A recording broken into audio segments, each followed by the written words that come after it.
What's good, family? Welcome back to the Betting Exchange live on MSG, where we debate the picks for tonight's action and take you through the process on how we got there. Jeff Johnson, Eric Coleman, Katie Mox, and we are hot. Woo. Our portfolios are doing double-digit numbers, and I haven't felt as good as I feel right now. Yeah. Katie, how are you feeling? I mean, I'm feeling good too. Alex hit a 5-team parlay, but we were 11-1 in our portfolio last night. I'm feeling hot. Oh yeah, 3-0 yesterday. You know, we bounced back. It was a long weekend, but we bounced back yesterday. What an amazing day. Let's repeat it today. Let's do it. And there's no other person that I'd love to get this win streak continuing on than all the way in the shot, our betting expert, Sean Little. Sean, listen, man, we got size 20 shoes to fill after yesterday. We're feeling ourselves. How are you feeling? I'm feeling good. 11-1 is nothing to sneeze at, but guess what? We got some more winners on the way. Let's do it, man. Let's go. All right, let's go. Love that energy. And with that, let's play a little coin flip. Tonight, we are going to debate the hottest topics in sports. Close matchups, division titles, who's going to make the playoffs, you name it. Are y'all ready to battle? Oh, we stay ready. Flip them coins, and make some coins. Let's go. Yeah, absolutely. First up, Eric, now this is a team that lost us a lot of money earlier this week, the Kansas City Chiefs. Are they going to make the playoffs? Oh, yeah. I believe they're going to make the playoffs. I'm very confident they're going to make the playoffs. I think everyone forgets that this team was in the Super Bowl the last 2 years. They still have the talent. They still have the coaching. They still have that pedigree. One of their main problems is the turnovers. And once they get that figured out, it's a wrap for the rest of the league. And then when you talk about teams playing against the Chiefs, they're not afraid of Kansas City anymore. No. But wait until Tyreek Hill goes streaking up the sidelines and Travis Kelce start catching balls, then you got issues. All right, I'm going to disagree with you on this one. Hate to do it, but the Kansas City Chiefs did lose me a lot of money. And like you said, they were in the Super Bowl twice in the last 2 years, but they're below 500 for the first time since 2015. Patrick Mahomes on record saying he thinks it's a very exciting opportunity that they may not make the playoffs. Come on, we don't believe any of that. And look, their defense is giving up 30 points per game, and the O-line absolutely has been crumbling. So I'm going to say no on that one. All right, next up, we've got Sean versus Jeff. The Rangers versus the Islanders. Who's going to win the division?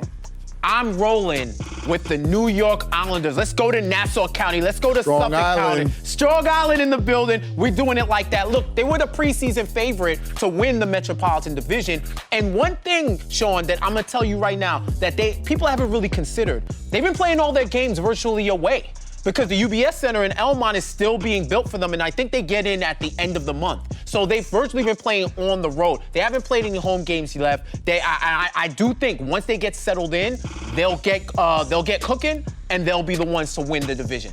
Okay, Sean, talk Rangers to us. Yeah, see, I think that stadium argument is kind of in my favor. How do you expect them to win the division? They're going to play the first half of the season, first quarter of the season away from home. So that is interesting. Listen, the big part of the thing for the Rangers for me is that the young core is growing together. Adam Fox, Igor Shesterkin just signed a new deal. The coach Gallant has won multiple divisions, so he has that experience behind. The Rangers are 5-1-1 on their 7 games on the road. I think that's massive. They showed they can win away from home. So I like the Rangers at plus 550. All right, solid points on both sides, but don't get too comfortable, Sean, because we're going to talk about your favorite team tonight, the Bulls versus the 76ers. Eric, who you got? I got the Chicago Bulls, Sean. I'm going with Chicago. I think you missed the game last game when the Bulls had a 19-point comeback against the Celtics. This team is on fire right now. They're 6-1. Zach LaVine, DeMar DeRozan. Over the last 4 games, they've scored over 20 points in each one of them. So this team's on fire right now. No Tobias Harris, no Joel Embiid. Yep. Come on, man. Chicago all day. Okay, give us your best Sixers pitch.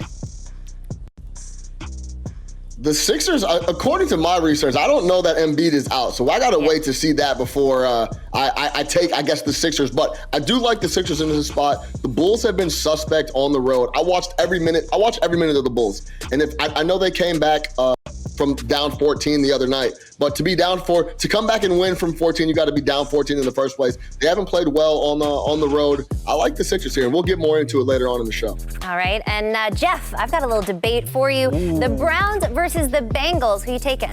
Oh, I'm rolling with the Bengals here. Look, first of all, they're at home. Second, their offense can't be denied. Yes, they lost to the Jets last week, but they still put up 31 points. I think they have too many offensive weapons for the Browns to deal with. They're averaging 36 points per game, and the Browns have let mid-major to major quarterbacks cook them. And right now, Burrow is better than Roethlisberger to me, so I think they're going to be in for a long night. Who did the Bengals lose to last week? They lost to the New York Jets. Oh, just making sure. New York Jets. Yes, they lost to them. All right, I like Joey Well B. deserved. I'm not gonna say that, and I do like the Bengals in the spot, but I'm making a case for the Browns plus the 3.5. Yeah, they had a terrible loss against the Steelers last week, but it's hard to argue that this is not a very talented team. Also, the Bengals are winless against the spread at home as 2.5-point favorites or more. And yes, Burrow's O-line has gotten a little bit better, but that pass protection is still a little bit squeaky, and you're up against Myles Garrett and Clowney. So give me the Browns plus the 3.5. All right, so let's take a look at our picks tonight. And, we stated our case. We've seen both sides of the coin and hopefully have given you enough information so that you can choose what is the right bet for you. Y'all A lot of close games on the slate. So this is a literal coin flip for real. Literal coin flip for real. And yeah, look, I mean, I like the Bengals to win that game, but I'm stating my case for 3.5 for the Browns. Kansas City, come on. It's a true coin flip. Kansas City could catch fire. They're very dangerous. Yeah, absolutely, they could. All right, and you know who else could catch fire? It's us on the Betting Machine Exchange, live on MSG. Next up, it's Bring Your Own Parlay. We'll be right back.